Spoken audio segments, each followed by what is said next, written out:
everybody. Thank you all for coming. My name is Robin. I am this year's president of the Student Trial Lawyers Association.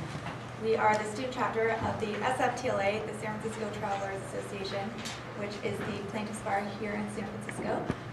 I'm really excited to see so many people. This is a new SORG, just starting to grow over the last couple years. So thank you all for coming out. I wanted to go ahead first of all and introduce our other board members.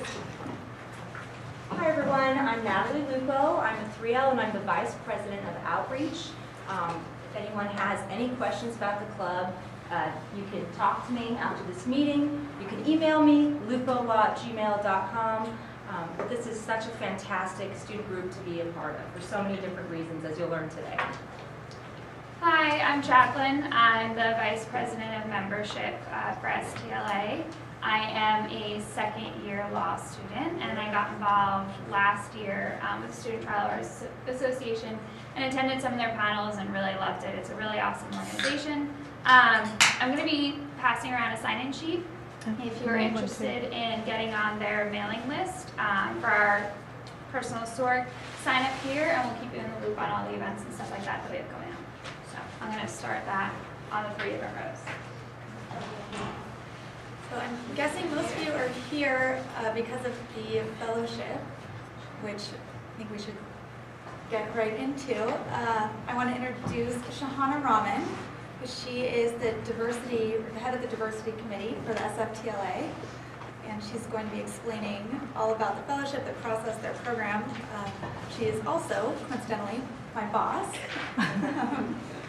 And I started working for Shahana through my SFTLA involvement and through my involvement with this SORG. So the networking, the events that STLA puts on through SFTLA, they really do, they matter. And it's a great opportunity as a part of this club to get hired and to be able to find a job. Natalie is working for Shahana this past summer. And Jackie is working for another law firm that's very highly involved with the SFTLA, Dolan. Oh. So, Shahana? Okay, I'm up. Hi everybody, I'm Shahana Rahman, and I am a plaintiff's personal injury lawyer primarily here in the city. I have my own firm, and I've been doing this work for about 15 years. So I want to talk to you a little bit about a couple of different things today. First, I am on the board of the San Francisco Trial Lawyers Association, and what we do as an organization is we are an educational nonprofit, and so we educate law students, young lawyers, and older lawyers about the current issues in the law, litigation strategies, trial practice, that sort of thing. But we also throw a lot of networking and social events, which are great for law students and young lawyers to get involved in our community. So today, I want to start out by kind of getting a feel for the crowd. How many of you are interested in being trial lawyers? Wow, almost all of you. Okay. Now that you've all raised your hands, I'm going to call on you. What's your name? Kathy Rucker. Kathy, why do you want to be a trial lawyer? I like to argue and to advocate for causes. Okay, good. Sir, what's your name? Mo Ramanesh, Why do you want to be a trial lawyer? because I'm much better at talking than writing. Okay. I love it. Who else wants to be picked on? Tell me why you want to be a trial lawyer. What's your name? Pamela Nerona. I like people, I like trying to argue and convince people with facts, and I'm much better on my feet than behind a desk and trying out. How many of you have actually seen a trial not on TV? Wow. Civil trials or criminal? Civil trials? How many civil trials? All right. How many of you have seen criminal trials? Okay. So you probably learned, those of you who've actually been to a real courtroom and seen a real trial, that what we do, while interesting and laudable, is not always as exciting as it is on TV. That being said, as a trial lawyer, being in trial, being in court, advocating for a client is probably one of the best parts of my job. But as a civil trial lawyer, it is a part of my job that I don't get to do often enough. As a civil trial lawyer, we try maybe a couple of cases a year versus a criminal lawyer. So you don't get out to trial a lot. So a lot of being a trial lawyer is preparing for trial, preparing cases, moving cases forward, and it does involve a certain amount of sitting in the office and doing some paperwork. But it also involves a fair amount of motion work and deposition process and that sort of thing. So a lot of law students ask me questions. I do this all the time. I come to speak in law school. And the primary questions I get are this. The first one now in this economy, everyone wants to know how to get a job. Any of you interested in getting a job someday as a lawyer? Yeah, okay. So here's what I'm going to tell you. And this is a little bit of a plug for SFTLA, but it also has the benefit of being totally 100% true. And this is it. If you want a job doing plaintiff's work, especially, meaning representing individuals, then you need to get out there and you need to meet lawyers who do this work, and you need to network, and you need to get your face and name known. Because the plaintiff's bar, unlike the defense bar, when jobs come available, they don't really get advertised in places like the Reporter or the Daily Journal, and they don't really come to things like OCI, which is what you're all familiar with. Plaintiffs work is kind of a small community, although we have 1,000 members in SFTLA. And so when we have a job, we need a law clerk, or we need a young associate, it's one person calling another saying, hey, I need someone, do you know anybody? And then me saying, oh, I just met this great young woman at an event, and she seemed really eager and hungry for work. I'm going to send you a resume. So that's how you get jobs. And because of that, SFTLA is a great way to network, because you get to come to events. Many of our events are free or very low cost for law students, and you get to actually interact with lawyers. And as law students, one of the problems with being law students is that you're really insulated, right? And you're all doing the same thing, and on paper, many of you look alike, okay? And I see lots of resumes all the time, unsolicited resumes come through my doors. I do work with this diversity program, so I've seen resumes from Golden Gate, from Hastings, USF, Bolt, and there's no real difference amongst what law students are doing these days. And so really, to distinguish yourself and to get a job, you have to do something to make an employer sit up and take notice. And as someone who hires many Golden Gate students, I will tell you that the reason why I've been hiring a lot out of Golden Gate is I find that the practical skills you're learning here, in addition to your regular core curriculum, make you really valuable in a real law firm setting. And what I mean by that is, every law student will have been, you're all going to take evidence and torts and whatnot. But what you want to focus on, if you want to be a trial lawyer, you want to do litigation work on either side of the fence, plaintiff or defense, you need to have some practical skills. You need to know how to speak in front of an audience. You need to know how to write well. You need to know how to assert yourself and to actually make an argument, not just say the opposite of whatever someone else says. It's not really an argument. And so classes you can take and clubs that you can belong to, do mock trial, do moot court, take writing practicums or seminars, do anything, if you're competitive, do a mock trial team, competition. Those things are great for getting you out in the world. Do anything that will make you more marketable in the real world. Academics, it will take you so far, but you have to have some practical skills, because there are a lot of kids out there on the street right now looking for jobs, and employers, especially on my side, we're looking for students or young lawyers or law clerks who actually can get to work, all right? And that's part of what we're looking for, right? Because the job market is such that there are a lot of skilled people out there, and so you want to make yourself valuable. And how do you make yourself valuable? You learn things. You learn what discovery is, not just from the Federal Rules of Civil Procedure. You learn what a form interrogatory is. You learn the nuts and bolts of taking and defending a deposition. You read books. You talk to other lawyers. You figure this stuff out, so when you get your job, you can sort of hit the ground running. And those things really distinguish yourself, makes you distinguish yourselves and sets you apart from your peers. I think that's really important.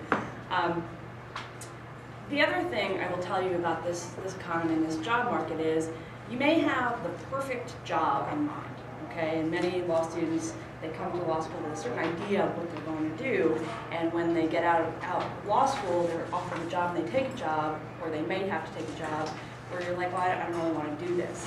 So when I graduated from law school, which was, back in the day before the internets, and we actually had to flip through a binder to find jobs, a hard copy binder, no computer, a lot long ago.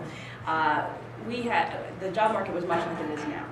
And I had an idea that I always wanted to represent people, I always wanted to represent injured people, and that's what I'd done during law school, and my ideal job was to be a plaintiff's lawyer and be a trial lawyer.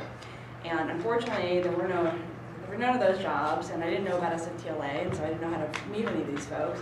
And so I got offered a job working for insurance companies and defending people who injured other people. That's what I did. And it wasn't my ideal job, but what I did with that job was I learned every single thing I could. They gave me complete autonomy. I got to go take depositions, prep for trial, go to arbitrations, do motion work. And even though it was not exactly what I wanted to do, I used those skills later and then found a job after a few years doing plaintiff's work, and that's what I've been doing ever since. So whatever job you ultimately do, don't be discouraged by that. Just learn whatever you can there, because your first few years of practice, you have a really high learning curve, and every single thing you can learn, and any person, any lawyer who's willing to give you the time, you suck the information right out of their heads and know what they know. Because a lot of being a trial lawyer is sort of the art of imitation. You see how other people take a deposition or engage in trial or do an opening statement, and you learn from that. You use some of it, you reject some of it, and you create your own sort of persona in the courtroom. The other thing I will also tell you is that you should be practicing your oral advocacy skills. Does anyone in any sort of Toastmasters or do speech and debate in college or anything like that to get you out there? Okay. What did you guys do? Debate team. Debate team? Good. Where? UCI. Okay. How about you? Newport and Kelsey Fullerton. Okay. Yeah, mock trial, Carolina. Okay. Good. And so these are really good tools, but if you've never had the opportunity to do a mock trial or do speech and debate. I did speech and debate in college, and that really helped me in law school. You can practice your skills, and the skill that I encourage law students to practice all the time is the skill of storytelling. Because when you're in a courtroom and you are, especially on the plaintiff side, you're telling the story of your client, and you're trying to show the jury what your client is like, because they don't have the benefit of knowing your client like you do, and you have to be an advocate. Being an advocate means telling an effective story. It doesn't mean necessarily arguing all the time, but it means convincing people of your position in a way that's palatable to them. And so one of the things you can do to sort of hone that skill before you even leave law school is learn how to be an effective storyteller. And so when I tell my law clerks, I think I told you guys this, you practice on your friends, right? Think back in the day before you were in law school, you had regular friends who weren't law students. Anybody remember? Yeah. Okay, you had a little free time, you can occasionally do something fun, and not to make you all sad, but you remember, think back to then. And find those friends, the people who are not in law school, and tell them a story. Tell them a boring story, something that would be boring, you know, you went to the Starbucks and you ordered a coffee. Now that story, not really worth telling, but you can make that story worth telling by adding facts, by adding details, right? That you went to the Starbucks, I went to the Starbucks, I went in this line, there was this guy with a hat in front of me, and he had tinsel in his hair, and here's what he did, and this amused me while I waited for my coffee. You know, you build on small facts, maybe you use a little bit of hyperbole, not too much, and you make it interesting. What you want to learn how to do is tell banal details of an event and make them interesting to the listener, so that by the middle of your story, someone is leaning in and going, my God, what happens next? Does she get her coffee? What happens? Does the guy with the tinsel in his hair go nuts? You want to learn how to tell a story in that way. And that's really easy, and your friends are perfect guinea pigs, so do it. You know, you're all going to tell boring stories from time to time, and make that story exciting in some way. Don't make stuff up, but, make it interesting.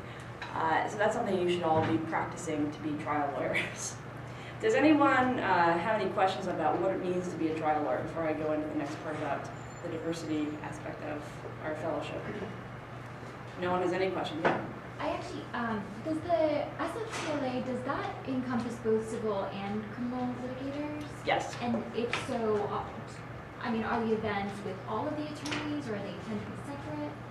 Sure. Let me talk a little bit about civil litigation and criminal litigation and what that means. So our membership, we have about 1,000 members, and they do all kinds of things. We have a lot of personal injury lawyers, medical malpractice lawyers, employment lawyers, consumer class action attorneys, folks who do wage and hour or discrimination class actions or product class actions.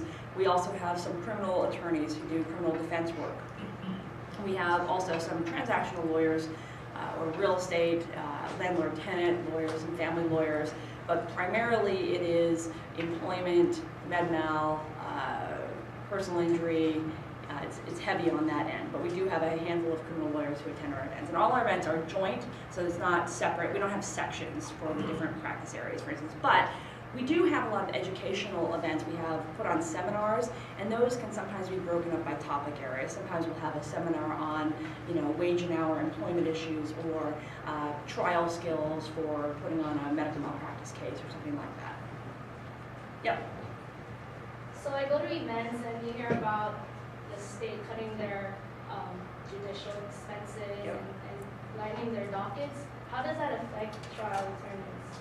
Sure. I think you're probably all aware that the state is in a pretty severe budget crisis, and that has affected our court system very dramatically, especially here in San Francisco. Basically, when the state cuts off funding to the courts, it's a direct impact to the access to justice for most of our clients and for regular people. So here's what happened. So the state said, you don't get this money. And so all the courts in California have decreased their hours. In San Francisco, they lost a very huge percentage of their court clerk staff, which means things just take a lot longer. There are a lot of places where there are dark days, meaning nothing happens in certain courtrooms. As a concession, as a way to put some more money into the coffers for the court, the Consumer Attorneys of California, which is a plaintiffs organization, work with the folks at the court to find some sort of balance. And so what we agreed to was another increase in filing fees and jury fee fix, so that there's some more money going into the courts. But what that means is, for defendants, when they have to pay filing fees to answer a complaint, a lot of that money is insurance company money or corporate money, but when we do it, it's our clients' money. And so it's very difficult, to pay increased fees for some people who aren't represented. There are proper waivers, but ultimately how it's affected the court system is, like in San Francisco, we're down to about 10 civil courtrooms for trials, which we used to have about 18. So trials are not going out as frequently as they were before. And so one of the mechanisms plaintiffs' attorneys use to move cases forward and get the defense to sort of do something and resolve cases is that time frame of, well, we have a trial date, something's got to happen. And now that those trial dates are softer and not happening as frequently, it's become much more difficult. But it's been difficult for the defense bar too, because they have an interest in resolving cases too through settlement conferences sponsored by the court and that sort of thing. And we're not, a lot of courts have just done away with the whole settlement conference part of the pretrial. So we don't have, we're down, and it's becoming very difficult. And so unless something happens with the budget and the state of California realizes that our court system is truly a valuable and important part of the democratic process, then I don't know what's going to happen, is the very long answer to that short question. Anybody else? Yep. Is your group a subset of the San Francisco Bar Association, or are you No, separate? we always get confused for them, but we're not. We're totally different. We're a nonprofit. The Bar Association is a totally different animal. We are primarily comprised of plaintiffs' attorneys, although we do have some defense folks in it, but we are an educational nonprofit and different from the Bar Association. Anybody else? Anybody else? Okay. Let me, so I'm here to answer also any questions you have about being a lawyer, getting a job, anything that you might be interested in. So here's your opportunity to talk to a lawyer and ask me questions. Anybody have any questions? It can be off topic. No? Yes? In the back? Question about something else. If we're part of the STLA, do we still have to pay membership dues to become an SFTLA member as a student? Yes, you do. Our dues are very reasonable for law students. They are $20. 25 bucks. I think they're 25 bucks. Oh. Well, right now we're doing half yearly membership, so it's 20 bucks to become a member. I think the full membership is like 40 for the entire year. And so we have a membership application out here on the desk. You can also go online and sign up. If you sign up, the benefits of being a member, you get to be on our listserv, which is where all the attorneys post questions and answers, and it can be really informative for law students or young lawyers to get sort of understanding of some different issues. You also get to come to our events. We have a new lawyers division, which is comprised of young lawyers and also law students. We have a lot of free events, cocktail hours, educational events for those folks, and that's great because the more experienced lawyers also go to those events and get to mingle with more experienced lawyers and also the youngish. Yeah, it's really nice to be on the listserv because a lot of times they'll email you topics like your question about the budget cuts in California and how that affects lawyers. Well, I know I've definitely seen emails from SFTLA about those issues and just about things going on in our community in general. So it's really beneficial to be a member. Right. Both Natalie and Robin have been members for a while, and I make all my law clerks members of SFTLA, and I try to bring them to as many events as possible, which can be sometimes painstaking, but sometimes good. Yes. Oh, it's a lot of fun. Shauna goes out of her way to take us. There's the three of us at the moment. Take us everywhere. Anytime there's any type of SFTLA event, or if she's going to a meeting that she thinks is going to be beneficial for us, she's taking us with her. And we were recently at the Women Referring Women event, which was great. And she was, walking around saying, all right, now who's interested in employment law? Because I really want you to talk to this person. And who wants to do landlord tenant? Because this is a great resource. You have to talk to this person. So these events are just invaluable resources. I put a list over here just for the rest of the semester. There's 4 really great events coming up. The Judges Dinner Dance, which is at the Ritz-Carlton. It's fancy, it's black tie, it's a great night. That's actually, we let my friend where you and I met. That might be okay. Last year. And then the New Lawyers Division happy hours. It's just like Shauna said, it's a lot of fun. It's new lawyers, it's young lawyers, It's free. Other law students, it's free. And they are the SFTLA in general is so supportive of our chapter, the GGU STLA, that they want our presence there so badly. And they're thrilled when we can make it. So if you have any interest in going to any of these events, I will be at most, if not all of them. Between the 3 of us, let us know. We'd be happy to go over there with you to introduce you to whomever we can, to Shahana, to Jackie's boss. They're a great resource that we as students should be taking advantage of to the fullest extent. I think that's a good point. Take advantage of the resources that you have that are really inexpensive or free, because that's where you're going to meet people and that's how you're going to find jobs. And really, I know law school is a hoot and a holler, but it's all about finding the job at the end of the rainbow, right? So this is how you do it. So I think that's a pretty good segue into the Trial Advocacy Fellowship Program. So let me talk a little bit about that. So about 5 or 6 years ago, the San Francisco Trial Lawyers Association decided that we had this diversity committee, and so this diversity committee was created for a lot of reasons. One of which was we found that the plaintiff's bar was, we wanted to increase the diversity in the plaintiff's bar. And what does that mean? It's not just, it's a lot of things. It's sex, race, socioeconomic background, commitment to diversity, sexual orientation. Our vision of diversity is very, very broad. It's very inclusive. And why this is important to SFTLA is because the folks that we represent as plaintiffs' lawyers, they span the spectrum, right? You have clients who are from really hard backgrounds, low income, maybe not English speaking. You have clients who are from different racial backgrounds. You have clients who are from different sexual orientations. And it's important for our bar to be representative of the people we represent, right? And so that was a very important point for SFTLA, and we wanted to figure out a way to try to increase diversity in our bar and to make our ranks more diverse and be more reflective of the folks that we represent. And so we created this Trial Advocacy Fellowship as a way to introduce law students into plaintiff's work and to get them excited about it, okay? Because I know law school is really expensive. I get it. It's way more expensive now than it has been ever. And you all want to find that pot of money at the end of this, and we get that too. And I think law students have a misperception about what plaintiff's work is all about.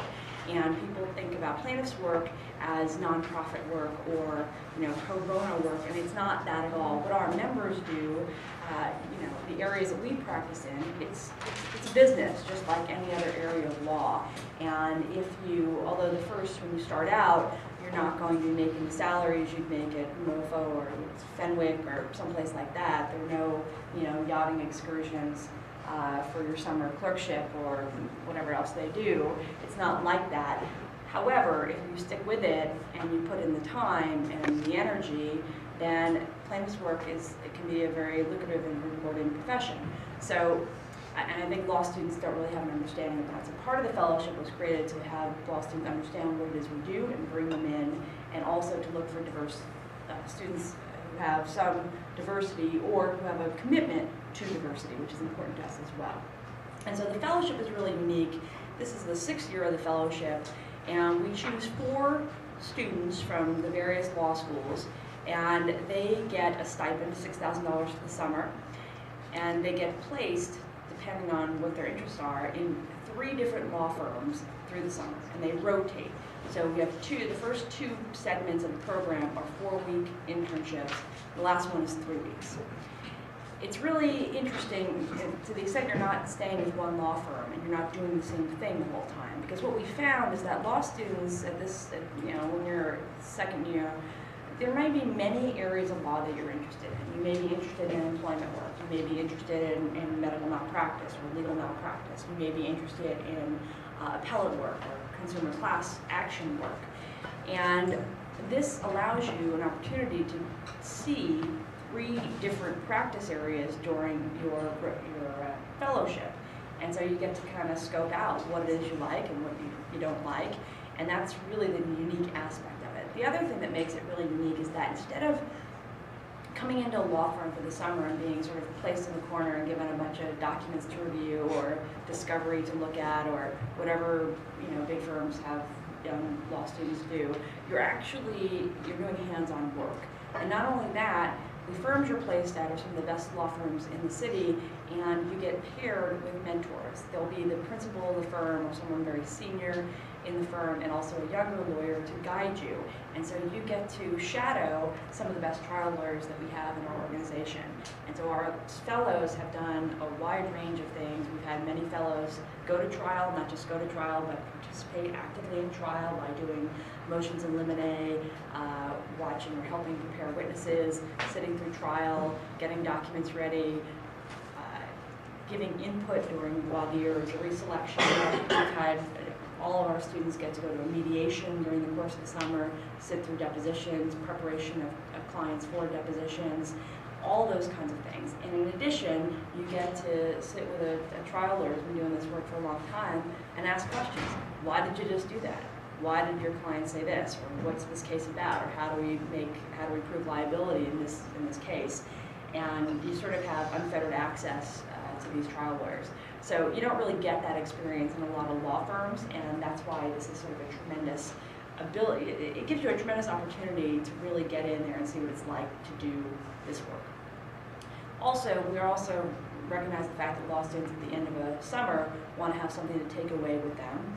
And so we make sure that each law student gets to do some sort of substantive writing project during the course of the summer, which then, after redaction and discussion with your mentor, you can then take with you and use as a writing sample.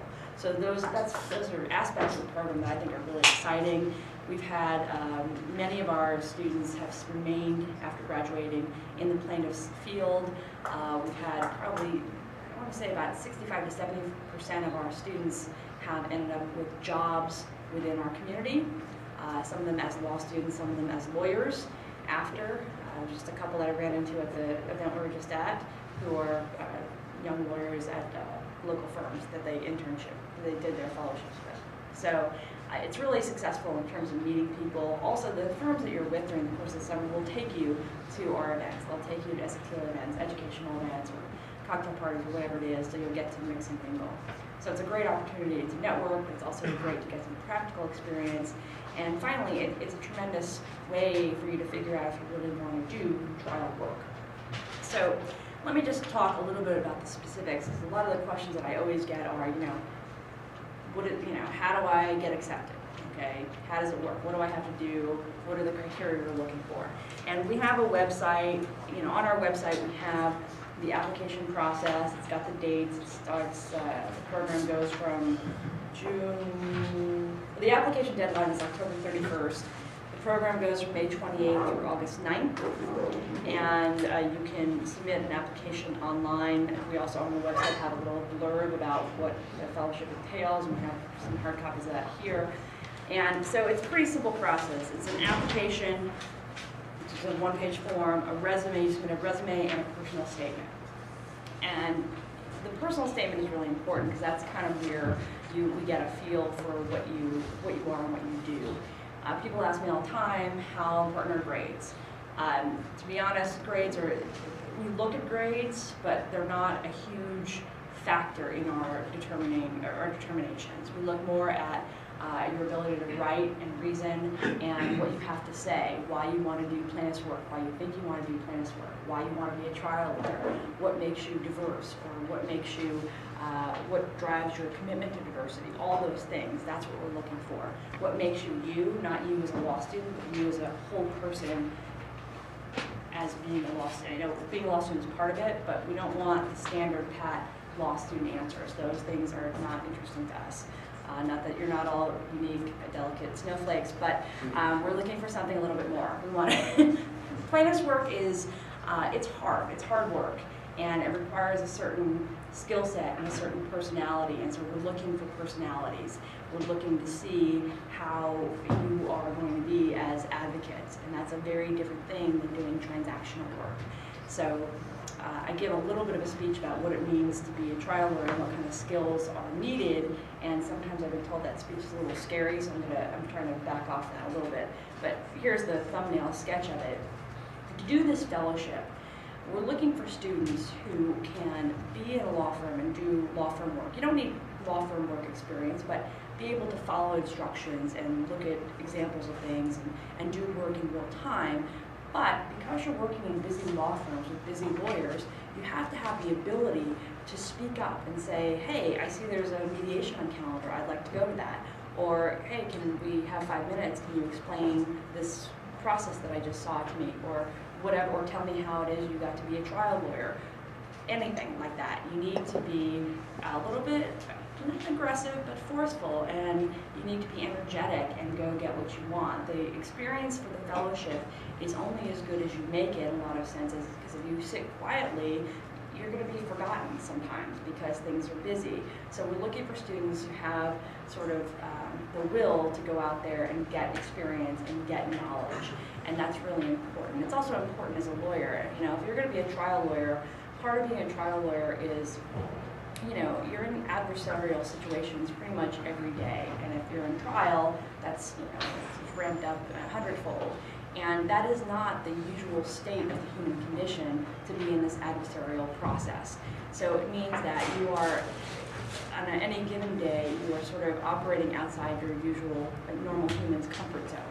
And you have to be willing to do that and fight through fear, the fear people have of speaking in public, the fear of making a mistake, all those things, and sort of put that aside and be able to advocate for your client. So it does take a certain willingness to get over yourself and go out there and do some good. Yeah? How many positions are there? There are 4. And how many people normally apply? We usually get about 100 applications. So, it's a healthy dose of applicants. I think we've taken a GGU student, I think every year of the program. So you guys do well in this program. You're well represented. You were talking about how to figure out what you like if we don't have the opportunity to do this fellowship. Yep. I kind of have a good idea what I'm interested in, but not so much what I'm not interested in. What's another way to find out if I'm interested in certain types of law versus others? Talk to lawyers who do what you want to do. What do you want to do? Well, I know I'm interested in criminal, but like you said, medical malpractice, elder law, like, I can't say if I'm interested in them or not right now. So, Okay.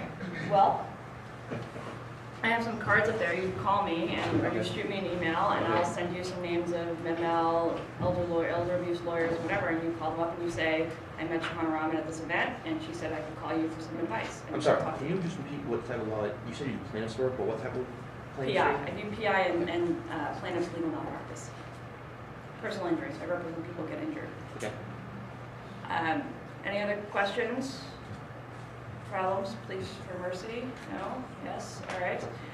So that's the fellowship. So again, the application process, you got a deadline of October 31st. I encourage you all to apply. Here's the other thing. If you don't get selected for the fellowship, we also have a program in SFTLA where we can match up law students with folks who are looking for summer clerks. And that's a separate small application, but it's also a good feeder into that. In fact, I think, Robin, that's how you came to me. You applied for the fellowship, and then I actually ended up hiring her for a job in my office. So it's actually good to get jobs, even if you don't get the fellowship, you'll make some contacts. The other thing is the application process. Here's the stages of it. You submit your application. We do 2 rounds of interviews. We do a first round interview, which is an interview usually with a panel of 3 or 4 lawyers from the committee, and then we'll do callbacks for a smaller subset, again with a panel of 3 or 4 lawyers. So it's a little bit of an investment in time for you, application and interview-wise, but I think it's a really valuable experience, and the kids that we've had go through this program have had really great things to say about it. In fact, we have some magazines from SFTLA on the counter. I think the new one has an article that our fellows from this last summer did about their experience, and you can check that out. What else can I tell you? Anybody have any questions about anything at all? What plaintiff's work is like, what personal injury work is like, med-mal, elder abuse?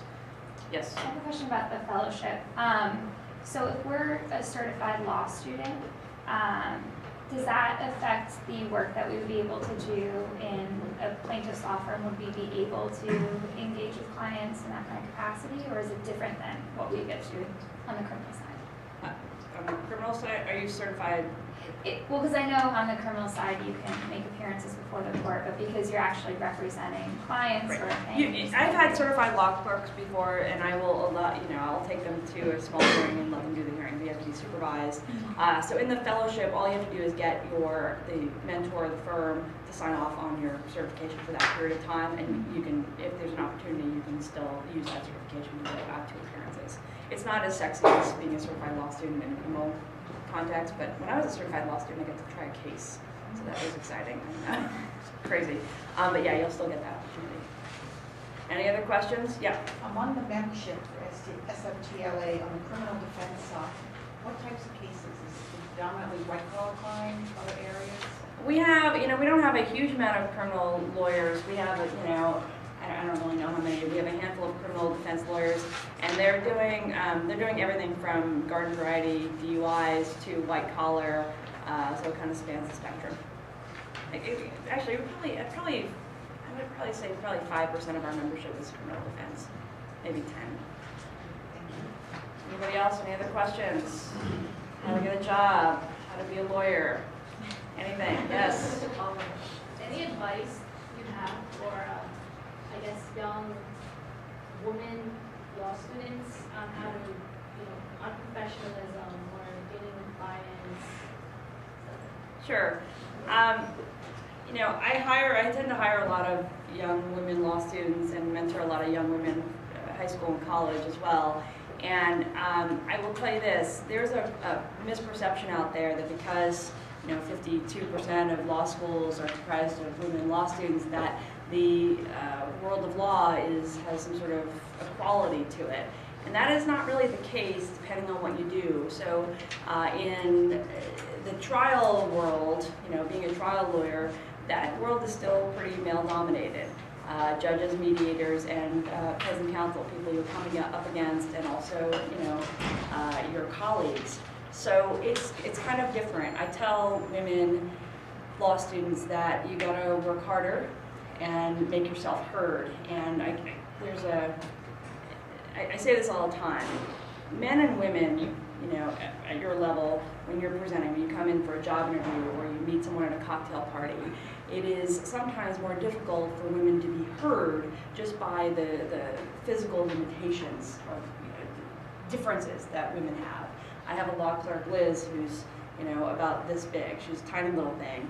And we talked about making herself bigger and having presence. And she's like, I am, you know, the size I am, how do I get to be bigger? And so one of the things that I tell women, if you're gonna speak in public, you're gonna go to a cocktail party, you're gonna, I don't know, do mock trial, whatever it is, there are things you can do to give yourself presence. One is octaves of women's voices. The human ear doesn't want to resist listening to voices at above a certain pitch, okay? And so unfortunately many women's voices are in that pitch range, and so people are just not listening to you because that's just the human ear, it's not pleasant to them. So I tell women to learn how to speak from the diaphragm, speak lower, and learn how to project your voice, all right? If you are, and this goes for guys too, I mean, there's some guys who are low talkers or, you know, you're quiet. If you want to be a lawyer, you want to be a trial lawyer, you're all about talking, and people have to, first of all, understand what you're saying and be able to hear it. So you need to learn how to project your voice and have a big voice. The other thing women can do to make yourselves bigger is posture. All right, I see, you know, I judge a lot of competitions, and I see a lot of this with women. I see a lot of, you know, this or, you know, this going on, and body language which is not strong. And so you want to speak in public, you know, you plant your feet in one place, shoulder width apart, you use your hands, you move around, but you need to be sure-footed, okay, and take up space. And taking up space just means using your hands to be bigger, planting your feet, moving around and commanding a space. When you're a trial lawyer, some of it is about perception. So you go into court, the jury's watching. The jury's watching to see who knows what they're doing and who doesn't. And if you're timid in the courtroom and you don't know where to stand or you don't know where to put your hands, the jury's like, what's going on? I mean, you might not know nothing, you know, at all and be a young lawyer, but if you have some presence, then people are going to give you that respect. And I find that in the general population, you know, a man and a woman with equal skills in the law, the man always gets a little bit more in the way of deference from where, you know, no matter what. You know, I'll still go to, you know, court or mediations and ask, you know, or go to a deposition and be asked if I'm the court reporter because I'm a girl. And I've been doing this work a little bit of time and I ain't young anymore. So this stuff still happens. Women also, yeah, you know, this happens across the board for young lawyers, but it happens, I think, more to women. You know, you're going to get hazed when you're a young lawyer, young woman lawyer, by old opposing counsel. You're going to get things like, I got a daughter about your age, or I've been practicing law longer than you've been alive. And my response to that always was, when I was young, just because you're old doesn't make you a good lawyer, right? So you got to learn how to fight back. You got to learn how to use humor or use whatever strength you have in your personality. And this goes across the board for all young lawyers. You know, there's a sort of a hazing process in the law from your opposing counsel, and you need to learn how to not show fear if you want to be a trial lawyer. You might be scared as hell, you might be puking in the bathroom, that's fine, but when you're in a setting with opposing counsel, with your client, with the judge, you show no fear, and you just, everything rolls off of you. So those are the skills you have to learn, and it's hard. You know, you can't engage in what you're going to hear, you know, because you're never going to win that fight, because that guy's always going to be old, right? So you just got to be better, more prepared. A lot of young women lawyers get, you know, people underestimate you, which is fine. Use that. You know, if they think you're a girl lawyer and you're not going to know what you're doing because you're a girl, fine. It blindsides them. It's good. So, but do learn how to project your voice. Do learn how to make yourself big. Do learn how to command a room. These are things you can practice. You can go to, there are classes on them. You know, you can come to my office. I can teach you all how to do it. I don't know. I think it's important. So, anything else? Yeah. I was just wondering if sort of the skills sets that you had just suggested, would you be able to apply that to the whole situation with lawyers seeking certain personality types? Because I keep going to all these things for lawyers, this is what we're looking for, and it's almost the same sort of general personality type that's completely alien to like how I see myself. What kind of personality type are you, what are law firms looking for? You're talking about like, Well, like you were saying, Yeah. Being forceful with just what you do and things like that. so you're a quiet guy, right?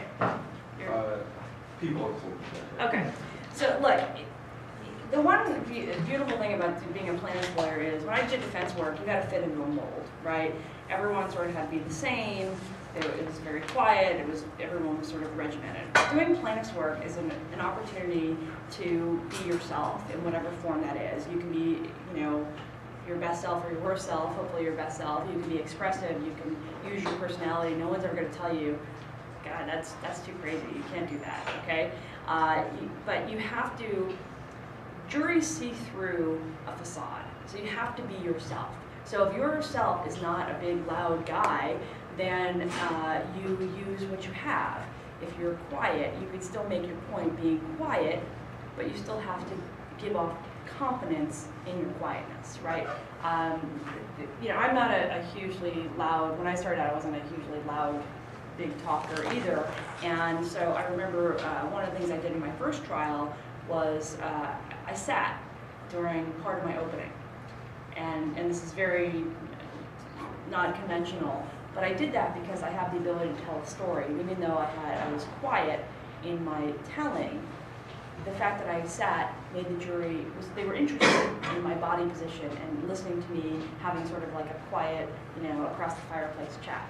So you can use what you have, you just have to develop those skills and best present them. But you don't have to be a big loud talker to be a trial lawyer, but that's who, those are the guys that are gonna stand out in your memory.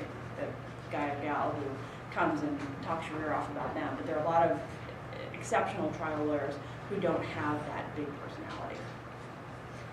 Anybody else?